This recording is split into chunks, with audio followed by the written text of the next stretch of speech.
Oi, tudo bem? Eu sou a professora Luciene de História, né? Isso vocês já sabem. E eu, conforme combinado com os alunos, resolvi então gravar uns vídeos para poder facilitar a situação da correção das tarefas do Google Classroom.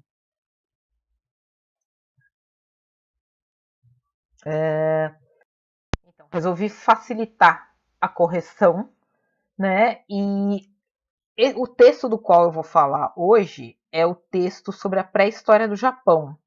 Por que é importante a gente estudar a pré-história do Japão? Porque, normalmente, até então, quando se estudava a pré-história, se estudava muito pré-história da Europa, e atualmente já se estuda um pouco mais, né, ou bem mais, a pré-história aqui da América do Sul e do Brasil. Porém, a gente quase não conhece a pré-história de outros povos, e por isso é muito importante, e também porque a gente tem pessoas que são descendentes de japoneses. O professor Jomar postou também um texto sobre a China, e é muito importante. A gente tem dentro aqui do Brasil, que tem pessoas de várias culturas, vários povos, a imigração japonesa é extremamente importante, aqui em São Paulo também. Então é legal para todos nós conhecermos a pré-história dos vários povos que constituem a humanidade, e também para os alunos que são descendentes, é importante que eles possam aí conhecer e, assim, de alguma maneira, vamos dizer assim, honrar e admirar a história dos seus ancestrais, né? É importante que isso possa ser compartilhado com a gente, que todos nós possamos aprender a respeito desse tema que é tão importante, que é quando a pré-história, quando o ser humano vai se tornando humano. E com o povo japonês não foi diferente, assim como foi na América, no Brasil, na Europa, na China e etc.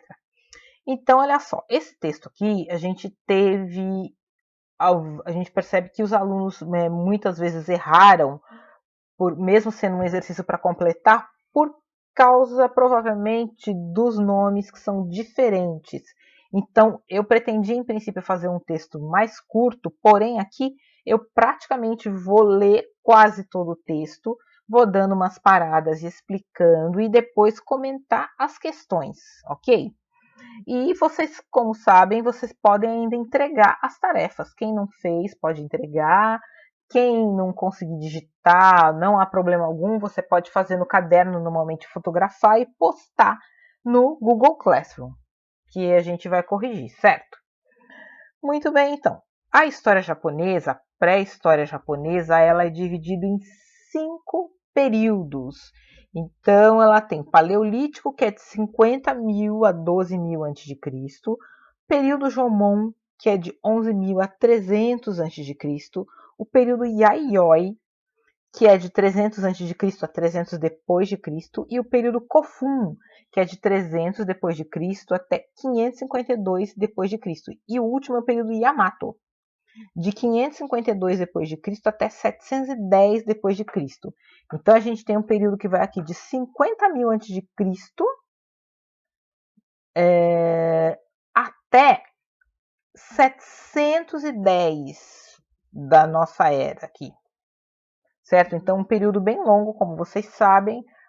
O ser humano surge na África cerca de 2 milhões de anos atrás, e aí a gente vai falar aqui dessa migração de seres humanos que vai ocorrendo, e esses seres humanos vão ocupando todo o planeta Terra, e à medida que eles saem da África, isso demora milhares de anos, né, milhões de anos praticamente.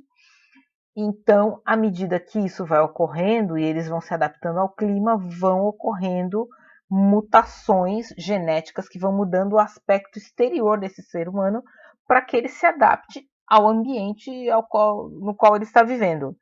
Porém, todos nós descendemos de um ancestral comum, certo? E a diversidade foi ocorrendo ao longo do tempo.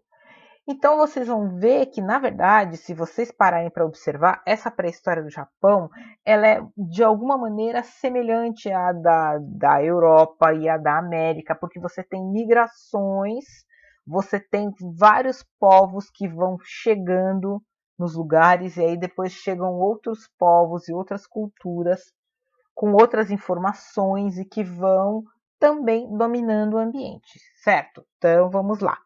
E aqui é muito importante o papel das eras glaciais, das glaciações, né? Como vocês conhecem lá dos desenhos, né? Da era do gelo, se fala do período glacial aqui, que foi o período em que, quando se congelou alguns lugares na Terra, foi aí que os seres humanos conseguiram passar de um continente ao outro.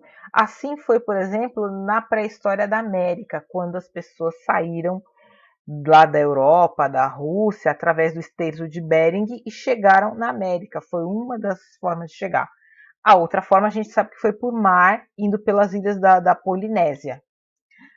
E através do hemisfério sul, né? E aqui no Japão a gente vai ter então essa importante migração também. E isso vai ser comentado no texto. Então vamos lá. Período paleolítico, então, é um período de habitação humana do Japão, que vai de 50 mil a 12 mil a.C. Foi o período que antes do período Jomon. Esse período Jomon é muito importante, vocês vão ver por quê. Porém, a data do início ela ainda é discutida, sendo provavelmente 35 mil a.C. a mais aceita. Os primeiros seres humanos foram descobertos na cidade, né? Gente, primeiros seres humanos são fósseis, tá? É sítio arqueológico. Então se encontra primeiros seres humanos da pré-história do Japão no local chamado Hamamatsu